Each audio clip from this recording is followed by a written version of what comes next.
To cohabit or not to cohabit? For those of you who do not understand what I am talking about, cohabitation simply means two people in a relationship living together, maybe as lovers, as partners, boyfriends and girlfriends, without the legality of marriage, without the force of getting married. Sometimes they live together because they feel they want to get to know each other before deciding whether to marry or not to marry. But sometimes they just feel it's more convenient for us to live together because of maybe logistical reasons, financial reasons, and all that. So it has been an age-old question. Do we live together to know ourselves, or should we all maintain our residences prior to getting married? Some of you may be wondering, why are you talking about this today? Well, today, I saw a video on the internet and I was like, okay, let's look at it from this angle, and I also want to know what you think. By the way, my name is Ella, popularly known as Veronica's daughter, and welcome to my YouTube channel. Before we continue, please support me by, first of all, liking this video, commenting, telling us what you think, and of course, subscribing. Let me give you a few seconds to subscribe. Biko, support my hustle by just click on the subscribe button and let's go. And then wait you. When you are done, let me know. Have you? Oh, thank you so much. Oh yeah, I saw this video from Simi. A lot of us know Simi. She's a superstar in Nigeria. She's a musical icon, the wife of the one and only Adekunle Gold. People that want to get married should watch this video. I personally think that people that want to get married should spend time, live together for a little bit before they do that. I don't think you really know someone that you're gonna marry, because the way someone is when they're outside on their best behavior is different from how they are at night when they're cranky and they haven't eaten, or when they wake up in the morning, or when they're snoring. I feel like when you live with someone, like you know all the sides to them, and that's when you really know if you can do forever with them. So now you have heard from her. According to her, she's like, we should cohabit because it helps us get to know each other, to decide whether we want to do the whole marriage thing and all that. Please, what's your take on this? I know you're here for my take, but I would really like to know what you think. Now, here is what I really think about it. In all honesty, cohabitation is really not a great judge as to whether you guys will last in marriage or not. We have couples who have cohabited for 5 years. In fact, some couples live together throughout the university with the hopes of getting married afterwards. But somehow, it either didn't work or they got married and divorced after 2 years or 4 years. We see so many stories like that. So when we look at that, then you also look at the fact that some people get to know each other in 2 weeks and decide to spend their lives together, and they've been together 30 years, 25 years. So what are we saying? There are pros and cons of living together. Let's not play. There are advantages and disadvantages. Let's talk about the advantages first. The number one advantage I see in cohabiting or living together is that, number one, you guys are sharing the bills. As in, it's financially prudent. Instead of the both of you in a relationship maintaining different residences and paying bills, light bills here, water bills here, house rent there, the both of you are living in one place. So even if the man is doing the whole providing, at least he is maintaining one household. For me, that's the biggest advantage of living together. That's the biggest advantage. Number two, there's a possibility you would notice things that ordinarily you wouldn't have noticed if you were not living together. There's a high possibility you're going to be doing that. Maybe discover some things, because the person may try to pretend the first month, pretend the second month, the third month. But for how long really can you pretend not to be a smoker? How long can you pretend not to be a night crawler? How long can you pretend not to be on the drugs or medications you are on? Because these are some of the things that partners tend to hide from each other. And cohabitation is one of the quickest ways to get to know people's bad habits. For me, these are the two best advantages of cohabiting. If you want to know my disadvantages or the cons or the reasons why I think cohabiting doesn't work, okay, you ask for it. Number one, you lack the formal commitment. Yes, you lack the commitment. It's like you're writing mock exam. How many of us did GCE? We did those exams before we got into the university. Remember mock? You know what mock is? Yes, those times we pretended to write the real exam. How was it? Were you serious with it? How many of us followed the guidelines during the mock? How many of us followed the guidelines?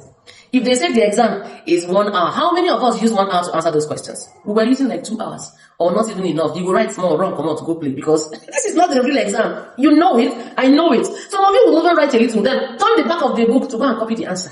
That's exactly what cohabiting is. You are living together, you're playing house, you're pretending to be married. But you know within yourself, say you are not married. So if she make you vex, you run and go home. Or if he annoys you, you can go and sleep in your friend's house. If you were really married, would you do that? That's the point. You are not married, you are playing. I'm talking to those who claim they are cohabiting to see if they are compatible for marriage. Simi said, oh, that you need to cohabit so you know the kind of person. Auntie, some people will live with people for 40 years. When they get married, they will still divorce within 8 months. Why? The moment that ring enters the finger, there's a legality, there's a formality. As in, you guys will know that last, this thing is very serious. But even if you were living together, some of you, your bags are still in Ghana must go. You are still in Echo Lab for 4 years because you know that this is a relationship. It can end at any time. You get what I'm saying. You understand? Okay. Number 2, social pressures. Some of you, your parents are knights of the Catholic Church. Some of you, your parents are pastors. Me, I am a Christian. And I try as much as possible because I want to go to heaven. Heaven is my goal. And I know that, according to my faith, I should not live with a man who is not my husband. According to your faith, me and you know that it is not acceptable. So imagine the societal pressures that will come from your parents, your religious leaders, your pastor. I don't know what the Muslim stand is on this, but I'm assuming it's the same. There's a reason why we need to put the horse before the cart, because the horse draws the cart. You cannot put the cart before the horse and expect it to be going forward. It doesn't make any kind of sense. So there's a lot of pressure. There's a lot of judgment. As in, people will even be trying to break you up because they believe you're committing a sin. But how would you even feel if, as a mother, your 22 or 23-year-old daughter is living with a man who is not her husband? You would feel angry, you would feel disrespected. A lot of parents feel very, very bad. So the pressures may not really be worth it at the end of the day. Then imagine after doing all those things, when I can't break up. Number 3, the risk of complacency. When I say complacency, see finish. Because you are already living with the girl, you're already living with the man. Most of you stop trying. As in, why are you trying? Because both of you are living together. You have seen yourselves finish. What are you trying for? You say, oh, you don't need to take me out on a date. But I see you every night. We are sleeping together. We have done and finished all the styles that we know in this world. What remains? How can you see somebody finish and you're not married yet? How? Most people, especially the women, believe that the fact that I'm living with you, that's enough commitment. So most of them don't really try. They don't put any much effort again. You are sleeping with them, they are cooking for you, waiting past like that. So if you were living apart, there's effort for you to communicate. You will develop different means of communication. And because you're living together, a lot of times you use sex as a crutch. You use sex to scatter and to settle every quarrel. Maybe because the guy, oh my God, he is so good in bed. Once you guys quarrel, he knows what to do in order for this quarrel to be over. They do not attack the root cause of the quarrel. If you were living separately, guess what? You will fight for the relationship. You will fight to understand why your partner is angry, because maybe you don't have you don't have the whole time in the world the way you would have done if you were living together. So see finish plenty.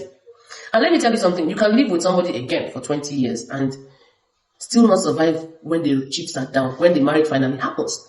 Number 4, potential breakup stress. Breaking up with someone you were living with is like going through a divorce. Let's be honest. Imagine going through the stress of a divorce without even being married. Not be shaking with that. Shaking, as in the both of you bought TV together. You bought your furniture together. You even did subscription together. So some of you will rather stay in that relationship you know is going nowhere or you know is bad for you simply because the stress and wahala of breaking up your little house is too much. Imagine if you marry somebody because you are tired and you don't know how to share all the things you bought together. The both of you contributed to parents. So who will move out for whom? The both of you bought the TV you're watching. So when you break up, how far? Then the both of you have popular joints you go to. You have common friends. Some of you, when you even break up, you know you're going to lose some friends. Some friends will go with the man. Some friends will go with the woman. And the worst part is, you are not married. So why go through a divorce without being married? When you are just dating and you're not living together, when breakups happen, guy, this one goes her way, the other guy goes his way. It's cleaner. But when you're living together, some of you are not even breaking up because the stress of breaking up, you better not just marry. Let's just marry. And imagine marrying because you're too tired to break up. You're too tired. You're too tired to break up. That's why you're getting married. That's pitiful. Last but not the least, delay in marriage. Why would I get married when I'm getting all the benefits of marriage? Says the man. The man is getting his clothes washed. He's getting regularly cooked, home-cooked meals. He's getting all the sex he would need. He's getting all the companionship he will need. And sometimes, bonus, you have babies without being married.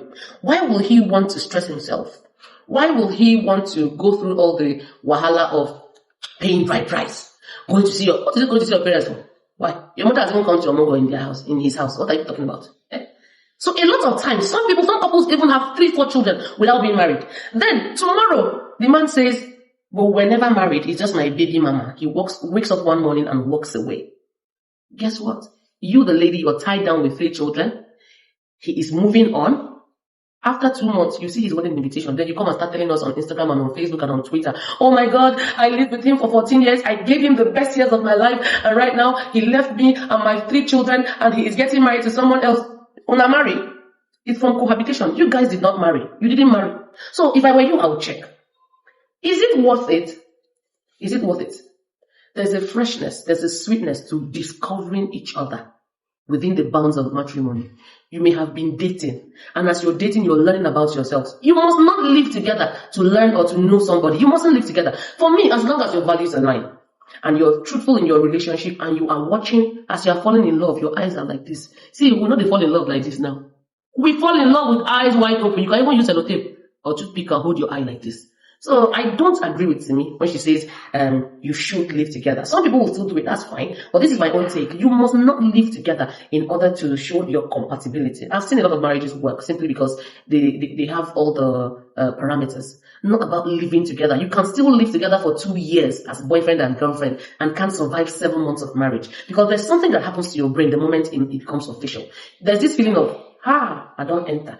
When we quarrel now, you are back home. You're not going home. You're not going to your friend's house. You are coming back home. And that's when you realize there is no way out. So a lot of relationships that were good in the cohabiting stage will break because there's no way out.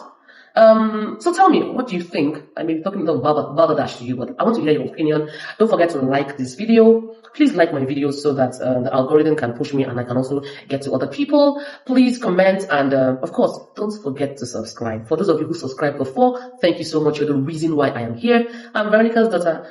My name is Dr. Ella Izadleje. You can also get me on Facebook, Ella Choma Izadleje. Get me on Instagram at Veronica's daughter and all the other socials. I'm so grateful you're here. Thank you so much. Don't forget, let me know what you think. To cohabit or not to cohabit?